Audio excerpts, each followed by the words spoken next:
사람은 인격적인 존재지요. 하나님도 인격적인 하나님이시기 때문에 사람을 이렇게 인격적인 존재로 만드셨어요. 하나님의 형상을 따라 지음받았다라고 하는 말이 바로 그런 뜻입니다. 근데 인격이 있기 때문에 누가 나를 인정해주면 참 좋아요. 근데 누가 나를 인정하지 않으면 그것이 좀 불쾌하고, 또 오히려 나를 또 이렇게 낮추게 보면 그러면 더 또 기분이 상하는 것이 우리 사람들의 마음입니다. 그래서 이 사람이, 인간이 살아가는 데 있어서 이런 상호 관계를 어떻게 맺느냐라고 하는 것이 참 중요하다라고 하는 것을 우리가 생각해 볼 수가 있어요. 근데 우리가 이런 인간 관계도 중요하지만 더 중요한 건 하나님과 우리의 관계를 어떻게 맺을 것이냐, 이게 참 중요한 부분이죠. 인격적인 관계를 잘 맺어야 되는데 그러지 못할 때가 참 많은 것 같아요. 오늘 요한복음 1장 5절에 있는 말씀, 우리가 잘 아는 말씀입니다. 빛이 어둠에 비추되 어둠이 깨닫지 못하더라. 빛이 어둠에 비추되 어둠이 깨닫지 못하더라. 무슨 얘기입니까? 하나님, 빛 대신 하나님이 육신을 입고 이 어둠 가운데 오셨어요. 그분이 바로 예수님이시지요. 근데 이 어둠 가운데 있는 우리들은 그것이 뭘 의미하는지를 몰라요. 하나님이 어떤 존재인지도 모르고. 그래서 결국은 예수님을 십자가에 달려 죽게 만드는 것이 우리들의 모습이라는 것입니다. 물론 우리가 하나님을, 어둠인 우리가 빛 대신 하나님을 안다라고 했을 때 얼마나 많이 알 수 있겠어요. 뭐 거의 모른다고 얘기를 해도 과언이 아닐 만큼 하나님은 크신 하나님이시고 우리는 작은 존재죠. 우리가 하나님을 다 이해할 수는 없는 거예요. 그래서 오늘 말씀처럼 빛이 어둠에 비치되 어둠이 깨닫지 못하였더라, 이런 얘기가 있는 거죠. 감사한 것이 있어요. 감사한 건 뭐냐면 바로 이 어둠을 깨닫게 하기 위해서 하나님이 우리에게 이 성경을 주셨다는 거예요. 근데 이 성경 말씀은 어떤 것이냐면 그저 우리가 뭐 생각할 때 누군가 앉아가지고 이렇게 뭐 몇 년에 걸쳐서 기록된 것이 성경이다, 그것이 아니죠. 이 성경이 기록된 연도를 보면 약 1500년간에 걸쳐서 1500년간에 걸쳐서 시대를 달리하고 장소를 달리하는 곳에서 수많은 이 저자들이 이 성경을 쓴 거예요. 그 기록된 것들이 다 모아졌어요. 그러니까 이렇게 기록이 된 것이 모아져서 이렇게 오늘날의 성경이 되기까지 걸린 시간은 거의 한 1500년이 걸리는 거예요. 그래서 만들어지고 지난 2000년 동안을 또 우리가 이 성경 말씀을 읽으면서 지나오게 된 거죠.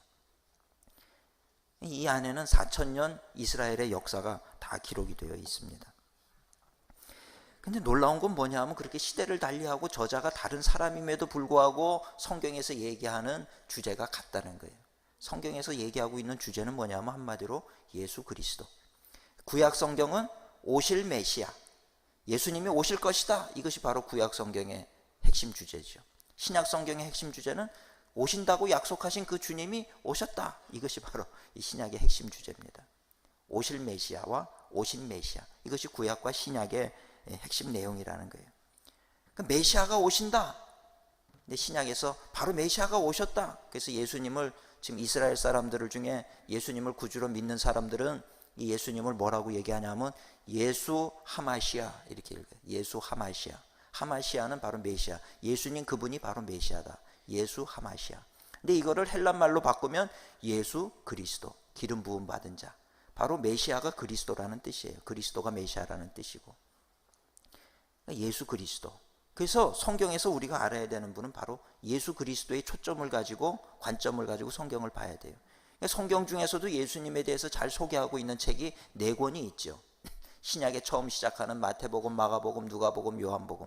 이걸 4가지 복음서가 4개가 기록이 돼 있어요. 근데 그 중에서도 마태, 마가, 누가복음은 예수님이 어떤 일을 하셨는가, 시대를 어떻게 살아오셨고 어떤 때 어떤 일을 하셨고 어떻게 십자가에 달려 죽으셨는가, 이것을 소개해요. 예수님이 하신 일을 기록하고 있는 책이 바로 마태, 마가, 누가복음. 이 세 개의 복음서는 관점이 비슷해요. 그래서 공관복음 이렇게 얘기를 하는 겁니다. 공동된 그런 관점을 가지고 기록됐다는 거죠.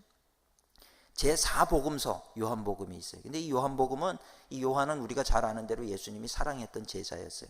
늘 예수님의 품에 안겨 있고 중요한 곳에 갈 때는 늘 예수님을 따라다녔고, 예수님이 누구신지에 대해서, 어떤 분이신지에 대해서 누구보다도, 그 어떤 제자들보다도 정확하게 아는 사람이 이 요한이었어요. 요한은 이 4번째 복음서 요한복음서를 기록을 할 때 예수님이 무슨 일을 하셨는가 보다 예수님은 누구신가라고 하는 거에 관점을 맞추고 있는 거예요. 바로 그 예수님이 바로 하나님이시다, 이거를 설명하는 거죠. 빛 대신 그 하나님, 빛이 어둠에 비쳤어요. 그 하나님이 오신 분이 바로 예수님인데 어둠이 깨닫지 못하였더라. 그래서 결국은 십자가에 달려 죽게 만들었더라. 이렇게 기록을 하는 거예요. 성경을 요한복음을 쭉 읽다 보면 예수님은 내가 곧 길이요 진리요 생명이다. 또는 나는 너에게 주는 생명의 떡이다. 나는 누구다라고 하는 표현이 굉장히 많이 이 요한복음서 속에는 소개가 되고 있는 것을 볼 수가 있습니다. 그래서 이렇게 말씀을 통해서 성경 전체를 보고 또 그 안에 있는 이 복음서를 통해서 예수님이 누구시고 어떤 일을 했는지를 우리가 깨닫게 되면서 이 어둠이었던 우리들이 이제 빛을 보기 시작하는 거예요. 그러니까 이 시대를 살아가고 있는 우리들은 복된 존재인 줄로 믿으시기를 축원합니다.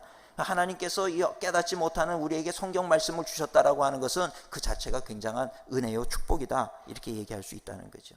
근데 그러면 왜 이 성경을 주셨는가? 단지 깨달으라고만 주신 것이 아니고요, 이 말씀 속에 있는 우리에게 원하시는 하나님의 마음이 담겨 있거든요. 그 마음을 우리가 받았으면 그렇게 살자라고 하는 거예요.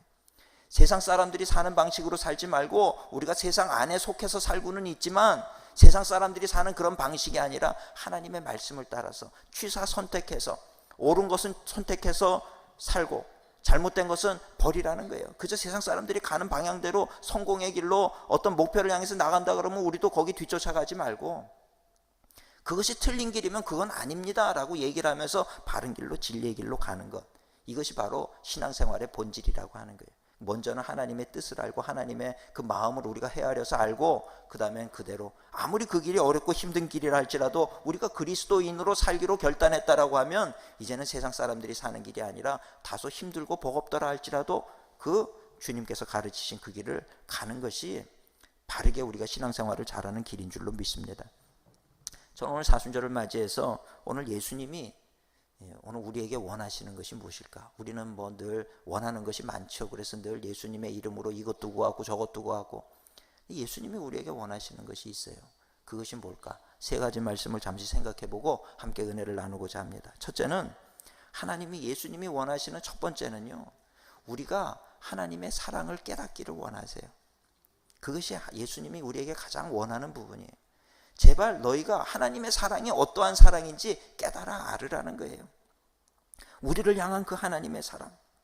우리가 제일 억울한 거는 우리가 이 연인이 사랑을 하는데 내 마음을 저쪽에서 못 알아줄 때, 그때 참 서운하죠. 부부관계에 있어서도 마찬가지예요. 나는 참 사랑을 하는데 저 사람은 그냥 뭔가 대면대면 하는 것 같고 별로 그렇게 내 사랑을 알아주지 않는 것 같고, 나 딴에는 뭔가 열심히 해서 뭔가를 만들어줬는데 그거를 가볍게 여기고, 그럴 때 속이 상한 거죠. 우리 부모님들도 마찬가지입니다. 부모님들이 가장 기쁠 때와 슬플 때가 언젠가 보면 자녀들이 그 부모님을 인정할 때, 이렇게 내가 부족하지만 그래도 얼마나 고생하시면서 어머니 아버님 저를 키워주셨습니까? 이거를 알 때 부모의 그 모든 그 고생이나 이거는 눈 녹듯이 사라지는 거죠. 난 너희를 위해서 더한 것도 해줄 수가 있어. 부모의 사랑을 알 때 우리가 그런 이제 알아줄 때 부모님들은 마음의 기쁨을 갖는 거예요. 가장 슬플 때는 언제일까요? 그 마음을 못 알아주는 거죠. 아니 부모님들이면 다 그렇게 하는 거죠. 이러면 한 대 때려주고 싶지 않습니까? 화가 나는 거죠. 이 부모의 마음을 알아줘야 되는데 알아주지 못할 때 제일 서운하고 그런 것을 우리가 볼 수가 있어요. 근데 하나님도 마찬가지란 말이죠. 우리 아버지가 되신다. 이 표현이 참 중요한 표현입니다. 하나님을 아버지라고 표현하는 것, 부모와 같은 마음이라는 거예요. 부모의 자식을 향한 마음이 한 요 정도라고 하면 하나님의 마음은 뭐 헤아릴 수 없이 큰 마음이죠. 그러나 본질은 같다는 거예요. 아버지의 마음, 부모의 마음. 근데 우리가 그러니까 하나님의 마음을 좀 그 사랑을 이해를 하고 하나님이 나를 얼마나 사랑하시는지 어떤 마음이신지를 우리가 좀 헤아려야 되는데 우리는 그러지 못할 때가 많이 있다는 얘기입니다. 중고등학교 다니는 아이들과 대화를 하다 보니까 요즘에는 참 그 아이들 대화를 잘 알아들을 수가 없는 얘기를 많이 해요. 제가 한번 우리 성도님들한테 한번 테스트를 해볼게요. 여러분들 츤데레라고 하는 말이 뭔지 아십니까? 츤데레? 츤데레. 참 뭐 너무 생소하죠. 저 목사님이 지금 뭐 일본 말을 하나 중국 말을 하나 방언을 하나 지금 츤데레. 누가 그러더라고요.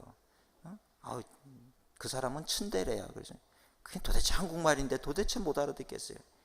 그게 무슨 뜻이냐 그랬더니 안 해주는 척하고 무심한 척하면서 뒤에서 다 돌봐주고 해주고 그렇게 친절을 베풀고 겉으로는 퉁명스럽게 얘기하는 것 같지만 뒤에서 이렇게 잘 돌봐주는 사람, 시크한 사람, 이런 사람들을 츤데레라고 얘기를 한다는 거예요. 그런 사람이 인기가 많으니까 최고의 인기라는 거예요.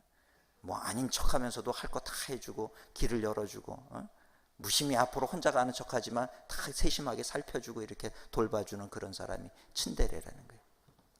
제가 그 얘기를 들으면서 가만히 생각을 하니까 하나님이 우리의 츤데레시더라고요. 할렐루야.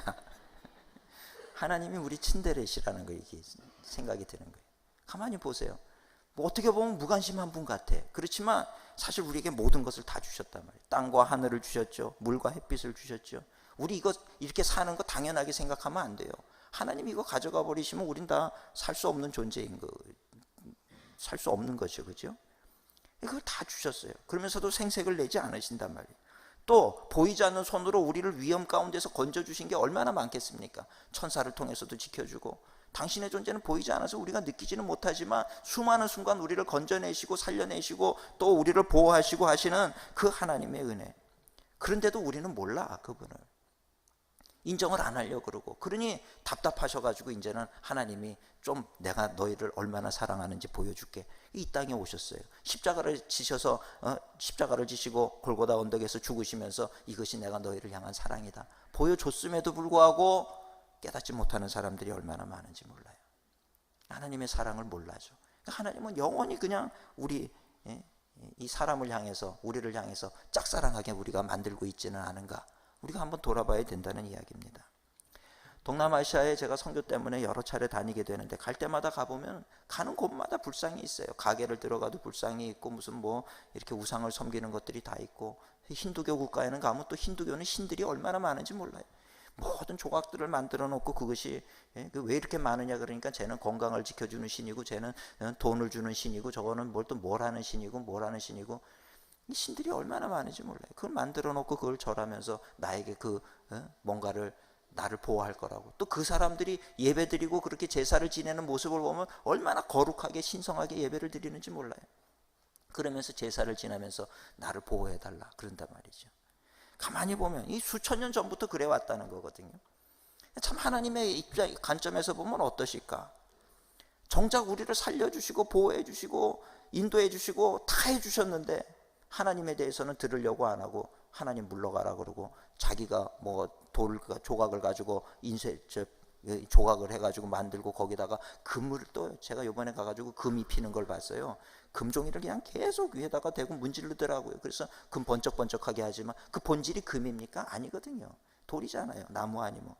거기다가 금 몇 개를 하고 보기 좋게 만들어서 이것이 나를 지켜준다라고 믿는 건데, 얼마나 어리석습니까? 이걸 누가 만들었는데? 지금 내가 만들었잖아요. 내가 만들어 놓고 이게 나를 지켜준다라고 생각하는 그 우상숭배가 참 얼마나 잘못된 우상숭배냐는 거죠.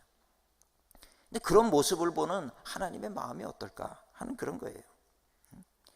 우리 사랑하는 성도님들, 우리를 향한 그 하나님의 애끓는 사랑, 좀 그냥 사랑 그러면 잘 안 와닿아. 애끓는 사랑, 그걸 우리가 좀 깨닫는, 그래서 감사하는 우리 성도님들이 되시기를 주님의 이름으로 축원을 드립니다. 히브리 말은요, 히브리 말과 헬라 말이 다르죠. 물론 다르지만 의미상으로도 달라요.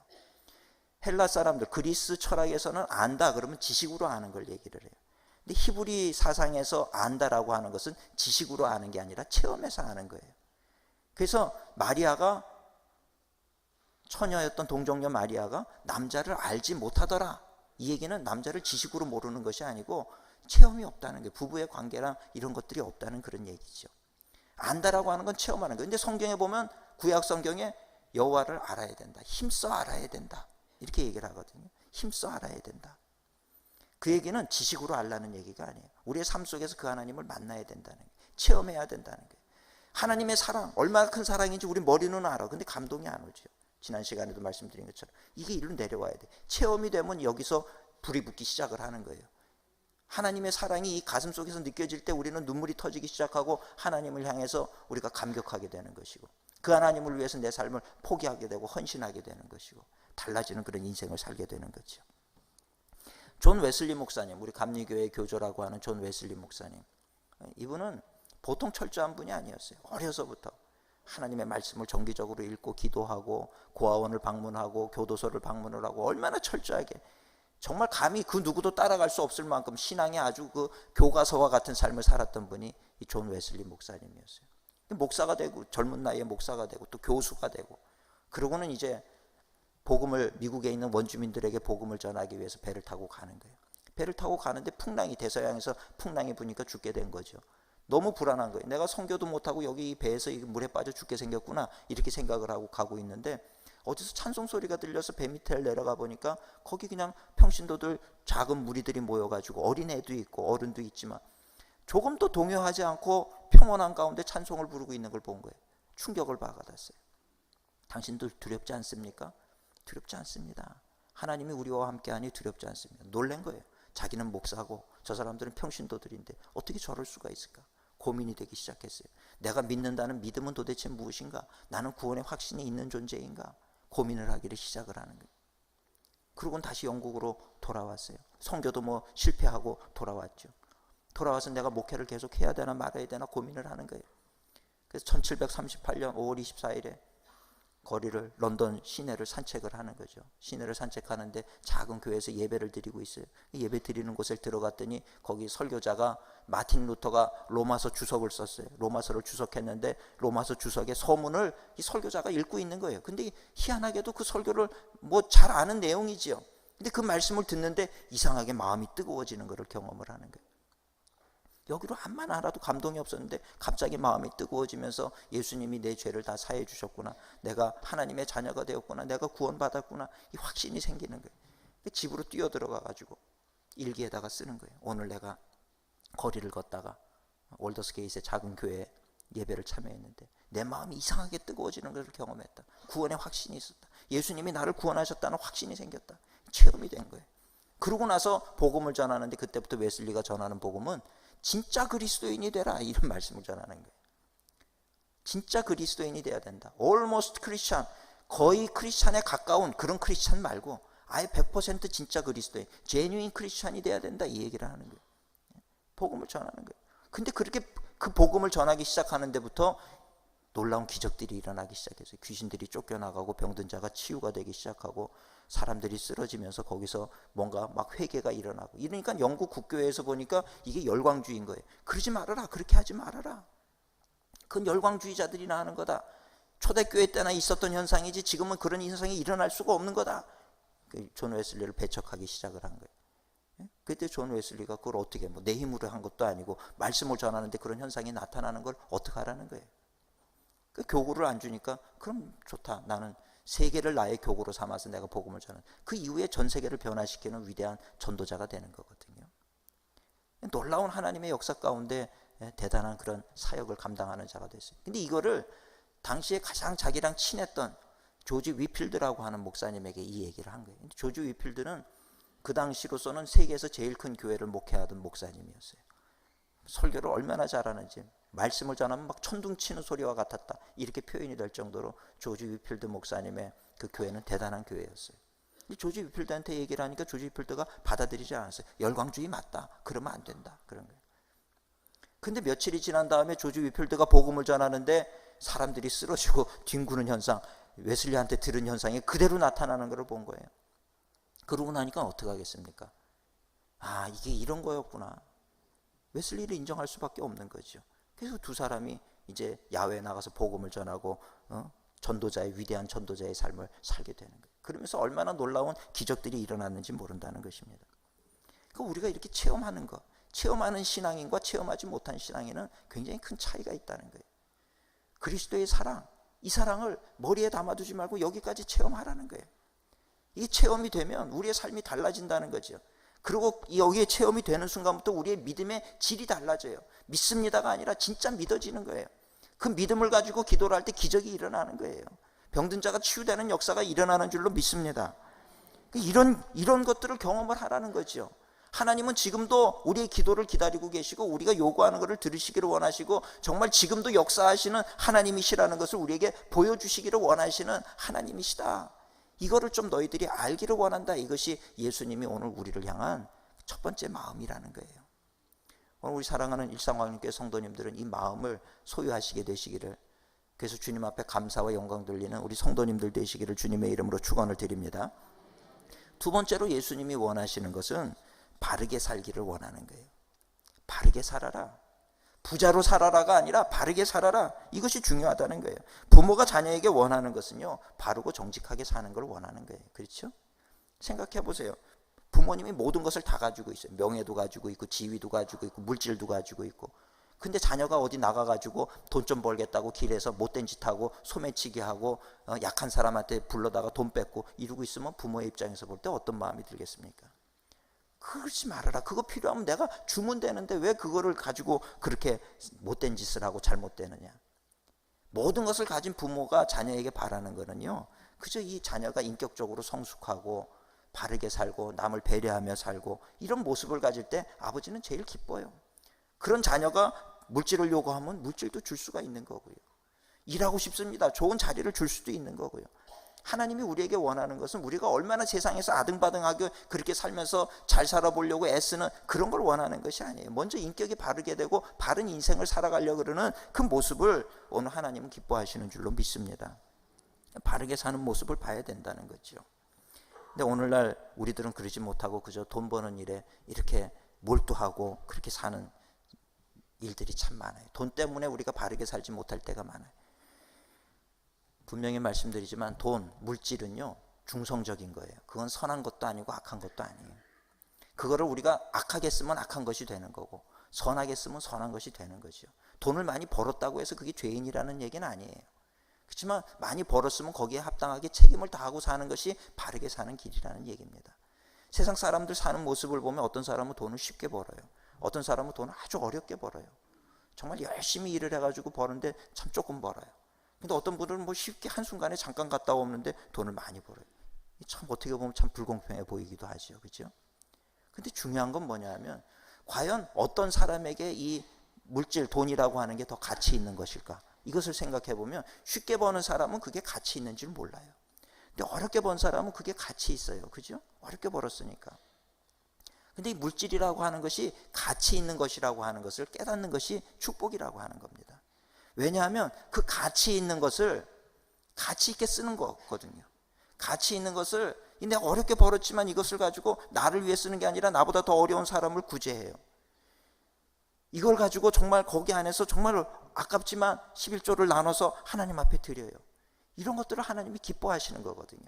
야, 정말 그 귀한 거를 네가 그렇게 남을 위해서 쓸 줄 알고 하나님 앞에 드릴 줄 아는구나. 그 인생이 하나님 보실 때 귀한 인생이 되는 거죠. 그래서 성경에도 보면 과부의 2렙돈이 크다 그래요. 그거는 모든 화폐 가치 중에 제일 낮은 단계예요. 그러나 그것을 과부가 드렸을 때 하나님, 예수님은 그걸 보시고 가장 귀한 것을 드렸다. 그 마음을 받는 거예요. 왜? 그 많이 가진 사람에게는 하찮은 것일지 몰라도 없는 그분에게는 그것이 귀한 것인데 그거를 주님 앞에 드리는 그 마음이 부자가 많은 것을 드리는 것보다 더 귀한 마음이라는 거예요. 그렇다고 부자가 드리는 건 뭐 잘못된 거냐? 그건 아니죠. 뭐가 됐든지 귀한 것을 드리라는 얘기죠. 중동에 어디 부자들이 노는 왕족 좀 되는 것 같아요. 제가 이 동영상을 제 두 눈으로 똑똑히 확인을 했어요. 이분들은 어떻게 노는지 아십니까? 보니까 그 어떤 파티장을 빌렸는데 그 많은 여자들이 막 무용을 하고 춤을 추고 있어요. 근데 이 아마 왕족 좀 되는 것 같아요. 이 사람은 뭐 하고 있냐면 그걸 이렇게 보다가 이렇게 하면요, 옆에서 비서가 돈다발을 이렇게 톡 얹어줘요. 그러면요, 그거를 이렇게 공중에다 뿌려요. 10초에 한 번씩 이렇게 뿌려요. 쭉쭉 뿌리고 또 쭉쭉 뿌려요. 그럼 뭐 사람들이 막 죽죠. 막 뿌리는 거예요. 거기 한번 가보고 싶으시죠? 표정들이 지금 목사님 알면 저를 좀 거기 좀 데려가 주시면 좋겠다 이런 표정들이세요. 쭉쭉 던지면 하루 종일 그 뿌려요. 얼마나 돈이 많은지. 참, 그 사람에게는 돈이라고 하는 게 가치 있겠습니까? 가치 없어요. 작은 것이라 할지라도 그것이 가치 있는 줄 아는 사람, 그런 사람은요, 인생도 가치 있게 살게 돼 있어요. 그러니까 오늘 우리는 우리에게 하나님이 주신 그 모든 거에 대해서 가치 있게 받아들여야 되는 것이고, 또 하나 우리가 인생을 바르게 살려고 그러면 인간관계의 문제예요. 물질을 잘 사용하고 인간관계를 잘 맺으면 우리가 바르게 살아갈 수 있는 거죠. 인간관계도 우리는 이미 초등학교 때 다 배웠어요. 나쁜 짓 하면 안 된다 그러고 어려운 사람은 도와줘야 된다 그러고 이미 다 알아. 근데 우리 그렇게 못 살아요. 서로 칭찬하고 격려하고 협조하는 게 좋은데 우리의 삶은 그게 좋은 줄 알지만, 그게 옳은 줄 알지만 경쟁하려고 그러고 자꾸 험담하려고 그러고 남을 비하하려고 그러고 이런 쪽으로 우리가 살아가고 있다는 거예요. 오늘 우리 성도님들 그런 부분에 있어서도 우리가 조금만 생각해 보면 우리가 어떻게 사는 길이 바르게 사는 길인지 아는데 그렇게 못할 때가 있더라는 거죠. 근데 참 이게 이제 습관이 되다 보니까 바꾸려고 해도 잘 안 바뀌어요. 그죠? 칭찬 좀 해야지 그러고 칭찬하다가 결국 중간부터는 또 발이 바뀌어가지고 험담으로 바뀌는 경우들도 있어요. 근데 그럼에도 불구하고 노력해야 된다는 거예요. 그래서 우리가 정말 신앙생활하면서 그러지 말아야지 생각하고 노력하는 것 자체가 바르게 사는 비결이라고 저는 믿습니다. 우리 성도님들 되는 대로 살지 말고 바르게 살려고 노력하고 사는 우리 성도님들이 되시기를 주님의 이름으로 축원을 드립니다. 마지막 세 번째로 예수님이 우리에게 원하는 것은 행복한 인생을 살기를 원하시는 거예요. 부모가 자녀에게 원하는 건요, 행복한 거예요. 가끔 가다가 보면 어떤 사람들은 우리가 착각하는 게 하나님께서 우리에게 모든 인생을 결정해 놨다. 그리고 그 옆으로 가면 때리거나 망하게 해가지고 그래서 다시 이쪽 길로 가게 하려고 이렇게 뭐 하는 것마다 안 되게 하고 망하게 하는 거 아닙니까? 착각이에요. 하나님 그런 하나님 아니세요. 여러분들 자녀에게 뭔가 이렇게 길을 가끔 가다 보면 사람들 중엔 그런 사람들도 있는 것 같아요. 자녀에게 원하는 것을 계속하게 하지만 하나님 그런 하나님이 아니시거든요. 하나님은 오늘 우리가 기뻐하는 거, 잘할 수 있는 거, 격려하시고 그것이 무엇이 되었든 그걸 통해서 우리가 행복하기를 원하는 것이 하나님의 마음인 것을 오늘 우리는 알아야 될 줄로 믿습니다. 그래서 때로 우리가 하나님이 나에게 원하시는 것이 뭔가 이 생각하시려고 그러면 제일 쉬운 방법은 성경 말씀을 보고 많이 알면 그것이 분별이 되지만 그게 잘 모를 때는 아버지와 아들의 관계를 생각하면 돼요. 하나님을 아버지라 그랬는데 하나님이 나에게 지금 이런 상황 속에서 원하시는 게 뭘까? 그럼 우리가 하나님의 마음을 헤아려 알 수가 있는 거예요. 하나님은 아무리 우리에게 얘들아 내가 너희를 사랑한다 얘기를 해도 우리가 이해를 못 하거든요. 도대체 어떻게 사랑한다는 거야? 얼마큼 사랑한다는 거예요? 하나님이 말씀하시는 그 사랑의 내용은 뭐야? 모르는 거예요. 그래서 하나님이 당신의 사랑을 우리에게 보여주기 위해서 만들어낸 존재가 누구냐 하면 바로 부모라는 존재예요. 부모가 너희를 사랑하는 거 알지? 너희 아버지가 너희 어머니가 너 사랑하는 거 알지? 나를 왜 하나님 아버지라고 부르는지 알아? 바로 나도 너희를 그렇게 사랑한다는 거야. 이렇게 얘기를 하면 우리가 금방 이해가 돼요. 그죠? 아, 하나님의 사랑은 이렇게 부모님이 나를 위해서 무조건 희생하고 헌신하듯이 그렇게 사랑하신다는 말씀이로구나. 이게 깨달아지는 거예요. 그래서 항상 이 뭔가 비교 대상이 필요하죠. 우리가 사람도 얘기할 때 그 사람 커요. 그러면 도대체 얼마나 크다는 건지 요만하다는 건지 이만하다는 건지 모르거든요. 코끼리만큼 커 그러면 우리가 확실히 알죠. 그죠? 아, 그렇게 커요. 물론 코끼리만큼 큰 사람은 없죠. 뭔가 비교 대상이 있으면 우리가 보다 분명하게 짐작을 할 수가 있는 것처럼 하나님은 우리의 아버지가 됐어요. 우리 부모님이 나를 낳기 이전부터 하나님은 나의 아버지예요. 누가 나의 진짜 아버지냐? 하나님이 나의 진짜 아버지예요. 할렐루야. 그 부모의 존재를 주니까 우리는 하나님의 사랑이 어떠한지를 우리가 알게 되는 거죠. 근데 그 아버지의 마음이 결국에는 자녀들이 행복한 거를 원하는 거예요. 근데 사탄은 자꾸 우리를 아프게 만들고 병들게 만들고 힘들게 만들고 하는 일마다 안 되게 만들고 저주받게 만들고 쓰러지게 만들고 이런 걸 통해서 오늘 우리로 하여금 우리가 믿음이 연약한 사람들이 있을 때는 그런 거 보면 아이고 내가 교회 다니는데 왜 이래? 하나님이 안 계신 거 아니야? 이러고 하나님의 품에서 떠날 수가 있다는 거예요. 그러니까 우리를 그런 식으로 계속 공격을 하는 거예요. 그러나 우리가 분명히 알아야 되는 것은 하나님이 안 계셔서가 아니라 우리가 믿음 안에 서 있지 못하기 때문에 사탄의 놀이개감이 되는 거죠. 사탄의 먹잇감이 되는 거예요. 그래서 아프고 그래서 넘어지고 그래서 실족하는 경우가 많이 있다는 거예요. 그러니까 그런 우리를 볼 때 하나님 아버지의 마음이 어떻겠습니까? 좀 제발 이 사탄의 유혹에 빠지지 않았으면 좋겠죠. 우리 어린 자녀들 학교 보내고 나면은 그 나쁜 친구들 만나가지고 넘어지지 않았으면 좋겠는 게 부모의 마음인 것처럼 이 사탄이 자꾸 그런 식으로 우리 아이들을 꼬여내고 넘어뜨리려고 하는 거, 여기에 안 넘어지기를 바라는 것이 하나님의 마음이라는 거예요. 악한 영이 우리를 어떻게 유혹하는지, 어떻게 하면 우리가 이 유혹에서 이겨나갈 수 있는지 이거를 알아야 된다는 거죠. 그리고 또 하나님은 이길 수 있도록 우리에게 어떤 권세를 주시고 어떤 무기를 주셨는가, 그걸 또 어떻게 사용해야 되는가, 이걸 우리가 알아야 되는 거예요. 하나님은 우리에게 주신 것이 너무 많아요. 성령의 은사도 주셨고요, 기도의 권세도 주셨고, 말씀의 권세도 주셨고, 믿음의 권세도 주셨고, 이런 걸 통해서 우리는 얼마든지 넉넉히 사탄의 그런 공격과 죄와 저주로부터 우리가 자유할 수 있음을 우리 분명히 깨닫는 우리 성도님들 되시기를 주님의 이름으로 축원을 드립니다. 근데 사탄은 우리를 끊임없이 공격하는 거거든요. 오늘 우리가 영적으로 더욱 강건해지는 우리 성도님들이 되시기를 주님의 이름으로 축원을 드립니다. 근데 어떻게 해야 건강해질 수 있는 거죠? 어떻게 해야 건강해집니까? 이런 질문을 할 수 있어요. 분명한 것은 가만히 있으면 건강해지지 못한다는 거예요. 최근에 보니까 저는 뭐 그 운동하시는 분들이 막 열심히 그냥 아침부터 저녁까지 역기를 들고 아령을 하고 그래서 막 근육을 만들고 그러면 너무 좋아하고, 그럼 저는요 사실 그런 걸 보면서 아유 뭘 저런 걸 저렇게 좋아하시나 그랬는데, 그 근육이 필요한 거를 얼마 전에 알았어요. 그 근육이 왜 필요하냐면 이게 뼈가 건강해야 건강한 게 아니더라고요. 근육이 건강해야 뼈가 건강해지는 거예요. 근육이 뼈를 붙잡아 주는 거예요. 허리가 휘어지는 분들이요 뼈가 약해서가 아니라 근육이 약해지면 뼈가 휘어지는 거예요.